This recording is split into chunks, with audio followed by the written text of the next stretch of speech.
Welcome to Tamil JR cartoon channel. Like and subscribe. ஒரு பசுமையான காட்டில் பல வண்ண பறவைகள் வாழ்ந்து வந்தன. அவற்றில் சிறிய கிளி மிகவும் உற்சாகமாகவும் எல்லோருக்கும் அன்பாகவும் நடந்து கொண்டது. அது தினமும் காலை மரம் மரமாக பறந்து எல்லா பறவைகளுக்கும் காலை வணக்கம் சொல்லும். ஒரு நாள் மயில் தனது அழகான வாலை காட்டி பெருமையாக சொன்னது, நான் தான் காட்டின் அழகு. எனது தோகை ரசிக்காதவர் இங்கு யாரும் ரசிக்க மாட்டார்கள்.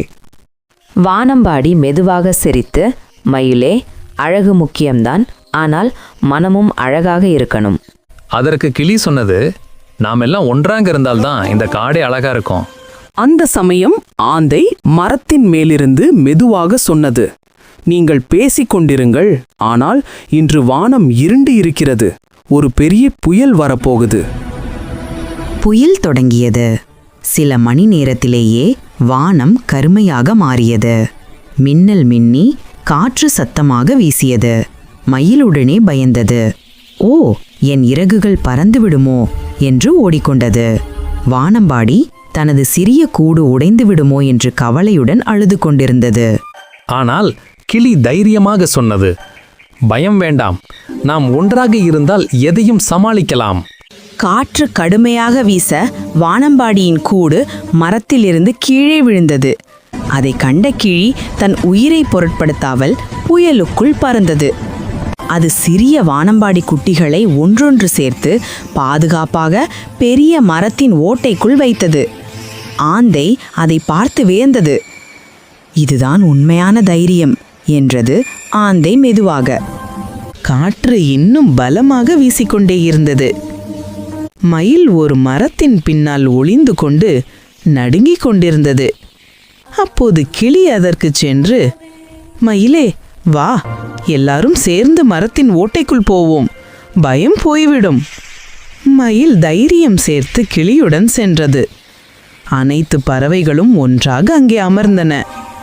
அப்போது வானம்பாடி மெதுவாக ஒரு இனிமையான பாடலை பாடத் தொடங்கியது. அந்த பாடல் புயலின் சத்தத்துக்குள் கூட இனிமையாக ஒலித்தது.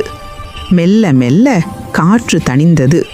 வானத்தில் ஒரு அழகான வானவில் தோன்றியது, ரெயின்போ. அடுத்த நாள் காலை காடு மீண்டும் உயிர்ப்பித்தது. அனைத்து பறவைகளும் கிளியிடம் வந்து சொன்னது, நீ இல்லை என்றால் நம்மில் யாரும் இப்போது உயிரோடு இருக்க மாட்டோம். மயில் நெஞ்சை தொட்டு சொன்னது, நான் அழகுக்காக பெருமை கொண்டேன், ஆனால் இன்று உன் தைரியம்தான் உண்மையான அழகு. வானம்பாடி கண்ணீர் மல்க கூறியது, உன் துணிச்சல் இல்லாமல் என் குட்டிகள் வாழ்ந்திருக்க மாட்டார்கள். ஆந்தை சிரித்து சொன்னது, அறிவும் அனுபவமும் இருக்கலாம், ஆனால் இதய தைரியம்தான் உலகத்துக்கு தேவை. கதை முடிவு. அந்த நாளிலிருந்து கிளி காட்டில் உள்ள எல்லா பறவைகளுக்கும் தலைவராக ஆனது.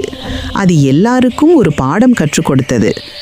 புயல் நம்மை பயமுறுத்தலாம், ஆனால் நண்பர்கள் ஒன்றாக இருந்தால் எந்த புயலும் நம்மை குலைக்க முடியாது. நெறி, தைரியமும் நட்பும் சேர்ந்தால் எந்த பிரச்சனையும் சிறிது. நம்ம சேனலை லைக் அண்ட் சப்ஸ்கிரைப் பண்ணுங்க ஃப்ரெண்ட்ஸ். Bye bye.